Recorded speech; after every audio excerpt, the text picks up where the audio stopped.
difference? Because the money lent now has an insane amount of interest attached to it. More than most nations can afford to pay off.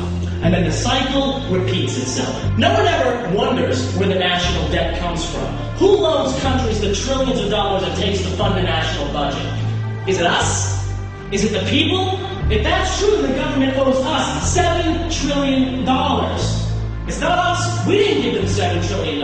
There are only 250 billion Federal Reserve notes in circulation. Where the fuck does all this money come from? From banks. From private multinational institutions that can exert immense power from behind the scenes. The kind of clout gained from having every person, state, province, and nation in debt to you. By controlling all money in the world, you can control all people in the world. And the more war there is, the more money there is. Boeing, Raytheon, Lockheed Martin, the SAIC, Carlyle Group, the list goes on. Every single one of these companies makes its living off of the misery of others, and to them, it's just business as usual. These companies even arm our enemies before we fight them. They can even control people with the threat of war, and when a tragedy strikes, when the nation is in mourning, when we are at our most vulnerable state, what do they tell us to do? Shop. They tell us to spend money. Trying to make a quick buck off of grieving people. It's not capitalism. It's not consumerism. It's not even corporatism. You know what it is? It is corporate fundamentalism. All these people know how to do is bring everything to market. The banks, the corporations, the government, the elite. They use poverty to marginalize the rest of the world. The upper 1%. When they tell us there are minorities, blacks, Latinos, Asians, the only minority that counts is the upper 1%. The rest of us are just slaves. Slaves to the dollar, slaves to the elite, slaves to their dogma. And dogma is so powerful because as soon as you believe it, you become afraid of its opposite. It's divide and conquer. Divide and conquer. And they do more than just that. They brainwash us in other ways. Just think back to 9/11. Think back to how confused and helpless we all were. Over and over and over and over, the TV just kept showing the replays. The towers kept falling. Patients suffering from post-traumatic stress disorder will often face a recurring trauma. In this state, scientists have proven that the human mind is very susceptible to suggestion.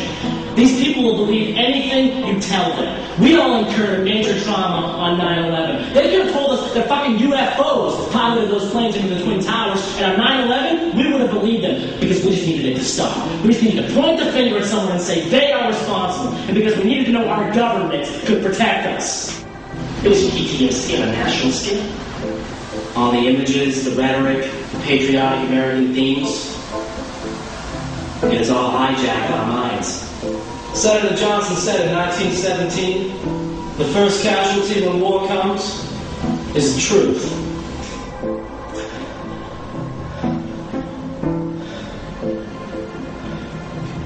And what are we going to do about that?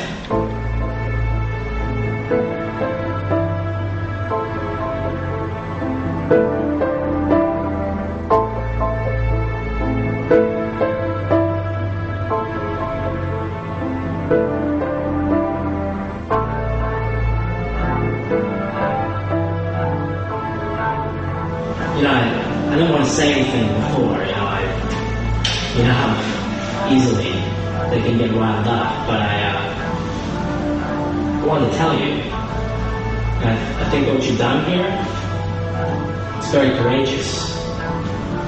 You do, yes, I do. I mean, you've challenged something which has already become official history. You've done all your research. You've got all your facts straight. I mean, you've done something here which could persuade nearly anyone 9/11 was an inside job. But it's not enough. You gotta understand something. I believe everything you said here. I do. But there's not a damn thing you can do to stop it. You are just one man. You're fighting a machine that has been running almost on autopilot for thousands of years. How did you plan on killing it? People will believe. People want to believe. That doesn't mean they will. We've got to make them believe. But what do you propose to do? And do you plan to revolt? How do you plan on doing that? We must do something. I agree. But what? There are plenty of things we could do. Like what? From what I understand, and you've done a pretty good job of hammering this home, the beast has been alive forever. No one's been able to stop it so far. What makes you think you are the one who will succeed?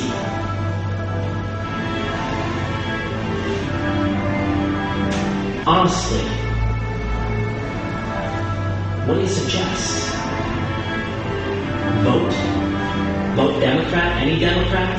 Don't vote at all? Support a third party? Protest? Well, how? A petition the government? Write your congressman? Form an assembly outside the Capitol? Rally the troops? Tell your friends? Support a conspiracy theory? Any conspiracy theory, so long as it proves your point? Well, what then? What do people do? Shout to the heavens? March on Washington? Armed insurrection? To the death? Give me liberty or give me death! You're serious, aren't you? You're willing to die for this. Well, guess what? You might just get your wish. What do you mean? Take a look at yourself. You haven't slept or eaten in months. You're weak, disoriented, exhausted. What the fuck did you think was gonna happen? It was only a matter of time. But for what? You still don't get it. You are going to die. And if you don't do something about that right now, all of this will be for naught.